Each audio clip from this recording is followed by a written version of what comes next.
So, 30 years since The Sandlot, a childhood favorite of mine amongst other movies and shows, came out in 1993, directed by David Evans, the writer and narrator of this movie as well, starring Tom Gary, Mike Vitar, I don't know, Patrick Reyna as Hamilton Porter, the Ham, as well as Dennis Leary and James Earl Jones. The Sandlot has been a staple for me in my childhood and my love of entertainment in general, just like most people in my generation, from some of the famous lines and certain moments that are echoed throughout all the areas of pop culture. Maybe not quite as strong as some other films are, but it's stuff that I recognize at least. And if you see any memes on social media, odds are The Sandlot's going to be thrown into the mix. If you somehow have never seen The Sandlot, I strongly implore you to check it out at some point in your life, because it is really that fun. It didn't receive the greatest reception at first when it was released, but over time it's naturally developed a cult following. Plot is actually really simple. A young boy named Scotty Smalls moves into the area of Southern California and doesn't really have many friends. He's very sheltered, doesn't really know how to interact with anybody, doesn't really want to, but due to the encouragement of his mother, played by Karen Allen, he decides to give it a try to hang out with some of the other kids who play at the Sandlot nearby on a baseball field. Unfortunately for him, it starts out pretty rocky because he doesn't have a single clue how to play baseball. He can't catch. He can't throw.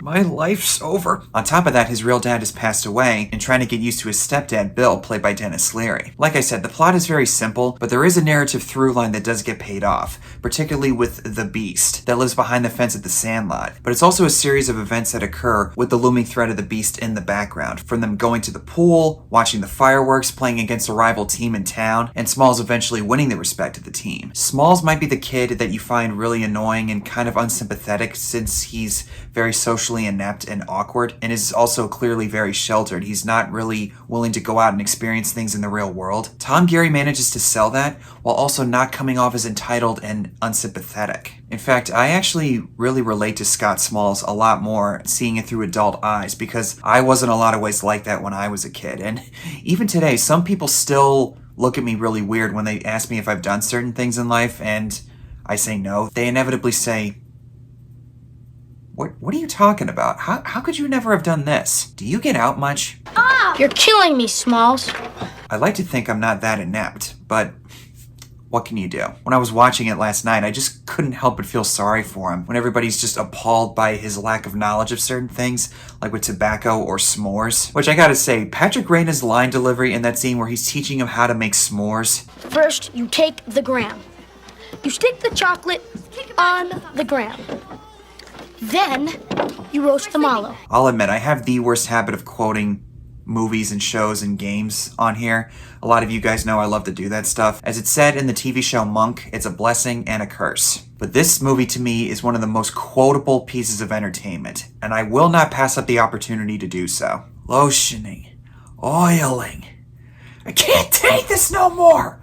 Move! And he did the most desperate thing any of us had ever seen, which is a running gag throughout the movie describing how something crazy is about to happen, particularly with the tobacco on the carnival ride, which the kids make the biggest mistake of swallowing tobacco when they should not be doing that. I cannot hear that song Tequila and not think of this movie, as well as The Lion Sleeps Tonight, and even the song by Ray Charles that plays in the fireworks scene. Beyond all those fun moments that I've talked about, what really carries this movie is the team of the Sandlot. It's a very believable group of kids because they talk like kids would talk. Not to the level of Stand By Me or anything, although I think it's very similar to that. And in some other examples that I could think of, like Super 8 by J.J. Abrams. It's a very natural bouncing off of each other and how they don't believe in this kid Scotty. Benny's the only one who sees the potential in Smalls, and he's able to eventually win the respect of the team after Benny gives him some pep talk and some lessons on how to play baseball. When he eventually catches the ball, it's a really small moment, but the musical score in this scene really elevates it. It's about time, Benny. My clothes are going out of style. They already are, Squints. Shut up. The majority of this movie is the kids going from one situation to another, with them going to the pool where Squints pulls the moves on the lifeguard Wendy, which eventually he ends up marrying later in life, them playing baseball on the night of 4th of July with all the fireworks going off, them squaring off against a rival team,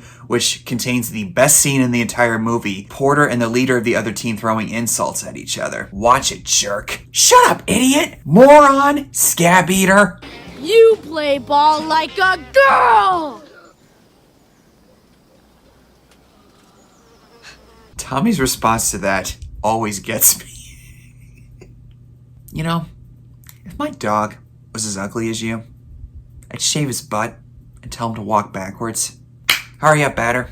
It's gotta be a short game and I gotta get home for lunch. But unfortunately, things start to go south when Smalls steals his stepdad's baseball that was signed by Babe Ruth. Smalls uses his stepdad's ball thinking, okay, maybe we could just throw it around, I'll bring it home, he's never gonna notice the difference. Unfortunately, the ball goes over the fence where the Beast is, and he realizes that he's in big trouble. We learn about the backstory of the Beast as is told by Squints. His grandfather, who was the police chief, tries to question Mr. Myrtle on where these missing people are since he owned a junkyard, and the dog supposedly killed all the people trying to break in. This is the typical ghost story stuff that kids like to discuss amongst themselves. I heard quite a few of those when I was a kid, and they always inevitably turn out to be false. But also that story contains one of the best line deliveries in film history. I'm going that far. Forever.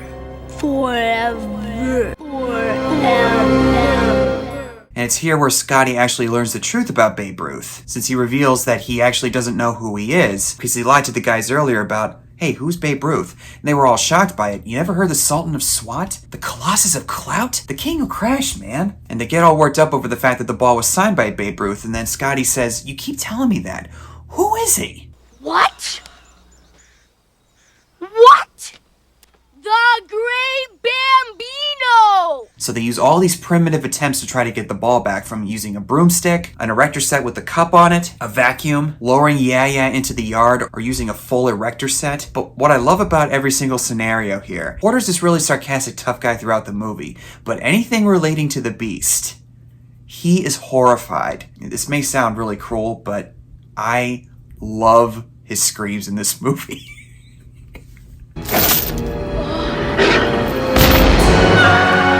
After all the failed attempts, Benny has this dream of meeting Babe Ruth, who gives Benny the right type of advice, which I think in the long run is a good payoff since he ends up playing for the LA Dodgers. And he becomes a local hero in the town when he eventually tackles the Beast. It's a testament to Benny as a person. As it's said in the movie, to everybody else, baseball is just a game.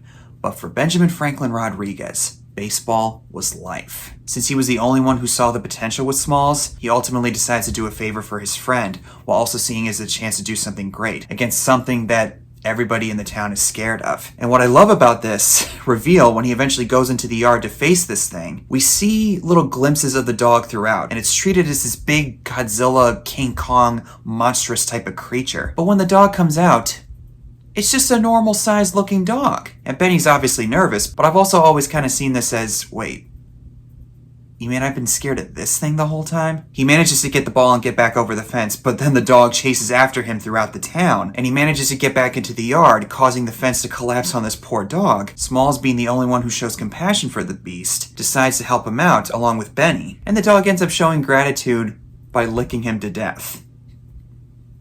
I guess it turns out this fuzzball just wanted to play. But inevitably they meet Mr. Myrtle, played by James Earl Jones. Everybody's scared of what he's going to do or say, and when he realizes that they were just trying to get the ball back, it turns out he's actually just a really nice guy. When he says, "Why don't you just knock on the door? I'd have gotten it for you."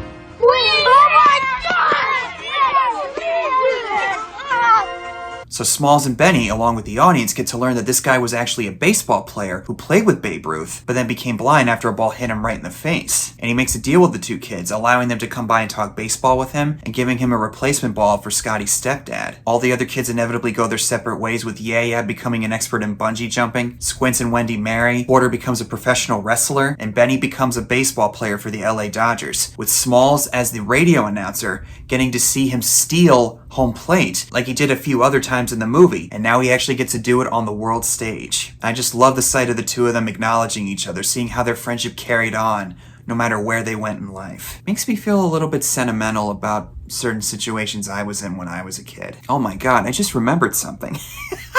One of the best parts, and I literally laugh my butt off every time I watch this, when the vacuum attempt backfires and the vacuums start to blow up, Bertram and Benny just leap over the fence of this treehouse while Porter is just screaming in pure horror. Sorry. that one's over the curve. The Sandlot is a movie that brings a sense of joy and excitement for me, especially since it's centered around baseball. Baseball has this very mystic quality to it, and other movies that have baseball in it have been able to show this. But I think sports in general, and baseball in particular, they have this tendency to bring out the kid inside of us. At least for myself, when I think about going to play baseball in the neighborhood with some of the other kids, feeling like there was a sense of belonging in there, where we all come to watch a game and getting excited to see our teams come out with a win. Now, this is not a typical baseball movie where a baseball team has to overcome something, but it still retains that mystic quality that baseball has in general. And with these kids just wanting to have fun with baseball, and with their leader Benny actually getting a chance to do something great, might be simple in the grand scheme of things, but for them, it actually means a lot. I really wish that this type of movie would exist more often out there, because it's in very short supply. Again, if you haven't seen The Sandlot, please do so. It is so worth your time. So those are my thoughts on The Sandlot. Thank you guys so much for watching. Comment below and tell me what your thoughts are if you've seen it. And as always, see you in the next one.